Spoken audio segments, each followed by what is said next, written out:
नमस्कार दोस्तों, मेरा नाम अजय सिंह है और मैं आप सभी का स्वागत करता हूं फिजर फूड्स में। और दोस्तों, आज का जो टॉपिक है वो हम जब नूडल्स की फैक्ट्री स्टार्ट करते हैं तो उसमें हमें कौन कौन से लाइसेंस की ज़रूरत होती है। ये दोस्तों काफ़ी कमेंट भी आ रहे थे, तो हर कमेंट का अलग अलग जवाब दे पाना मेरे लिए भी मुश्किल हो जाता है।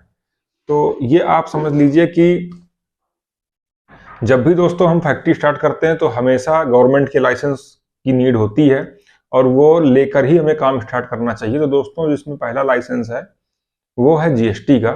इम्पोर्टेंट लाइसेंस है, जीएसटी लेके ही हमें वर्क करने चाहिए। तो जीएसटी लाइसेंस में दोस्तों दो तरह की जीएसटी नंबर होते हैं। एक तो होता है कंपोजिशन और एक है रेगुलर। तो दोस्तों, कंपोजिशन क्या है? कंपोजिशन नए स्टार्टअप्स के लिए बहुत अच्छा जीएसटी है, क्योंकि उसमें कोई झाम नहीं है। बस इतना है कि आपको कोई भी जीएसटी क्लेम नहीं मिलेगा। बट जब आप बिजनेस करते हैं तो आप प्रोडक्शन कर रहे हैं, तो प्रोडक्शन करने पे क्या होता है दोस्तों कि हमें जब शुरुआत करते हैं तो जितना हो सके जीएसटी के लफड़े में ना फंसे। इसके लिए क्या है कि टोटल सेल का 1% देना पड़ता है और इसके रिटर्न भी 3-3 महीने में एक बार है। मतलब साल में केवल 4 रिटर्न है। तो आपको 3 महीने में एक बार अपनी पूरी सेल दिखा के और उसका जितने भी आपकी सेल हुई उसका 1% आपको कैश जमा कर देना है।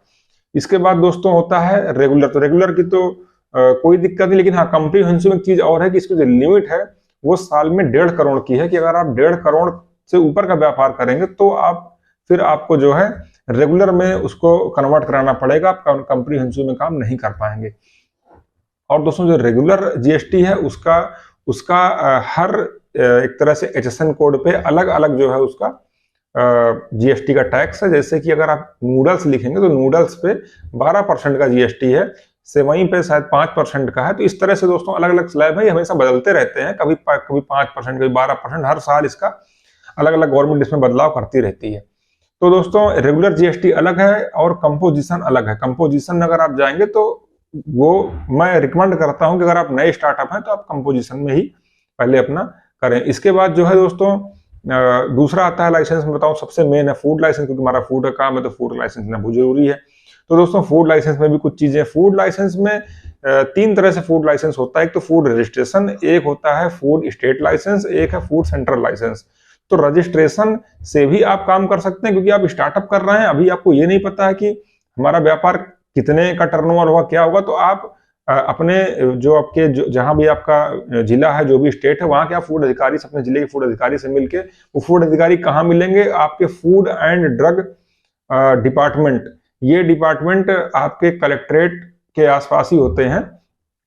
तो वहां पे आप जाके हमसे जानकारी ले सकते हैं और अपना जो है लाइसेंस अप्लाई कर सकते हैं।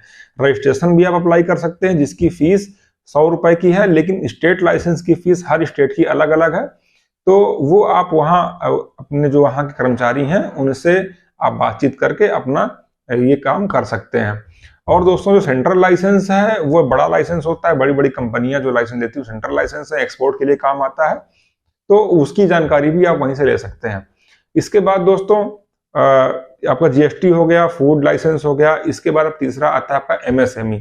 तो एमएसएमई का मतलब लघु एवं सूक्ष्म व्यापारियों के लिए एमएसएमई है। और एमएसएमई बहुत ही अच्छा लाइसेंस है, बहुत जरूरी है, मैंडेटरी है लेना। और क्योंकि इसमें आपको बहुत सारे बेनिफिट्स होते हैं।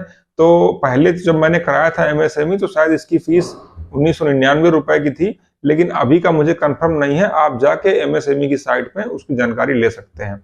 ऑनलाइन रजिस्ट्रेशन होता है और ऑनलाइन ही इसका आपको लाइसेंस नंबर मिल जाएगा। और दोस्तों, चौथा जो लाइसेंस है वो है एक तरह से नाप तौल विभाग से, जहाँ पे जो भी हम वेटिंग करते हैं अपने अपने मटेरियल्स की, उसका ये उस लाइसेंस है। तो वो भी दोस्तों आप जाके ऑनलाइन अप्लाई कर सकते हैं और इसकी जो फीस है ये लगभग 500 रुपए की है यूपी में। बाकी आप जिस भी स्टेट से हैं वहां की अपनी वेबसाइट में जाके आप इसकी फीस को चेक कर सकते हैं और ये भी ऑनलाइन एप्लीकेशन होकर ये भी आपका लाइसेंस बन जाता है। तो इस तरह दोस्तों 4 लाइसेंस हैं जो मैंडेटरी हैं। बाकी एक लाइसेंस और भी है दोस्तों, अगर आप अपनी फैक्ट्री में बॉयलर चलाते हैं या फिर कोयले की भट्ठी चलाते हैं, तो जहां पे आग का काम होता है तो आग के लिए आपको फायर एनओसी लेना बहुत जरूरी है।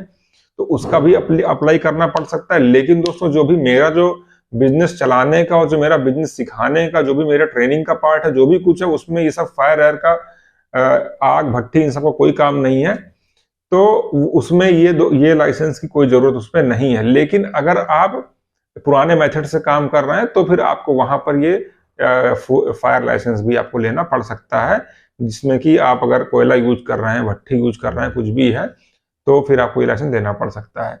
तो ठीक है दोस्तों, जहां तक मुझे लगा तो ये इस वीडियो से आपको लाइसेंसिंग प्रक्रिया के बारे में काफी जानकारी हो गई होगी। तो ठीक है दोस्तों, मैं मिलता हूँ अगले वीडियो में, तब तक के लिए नमस्कार।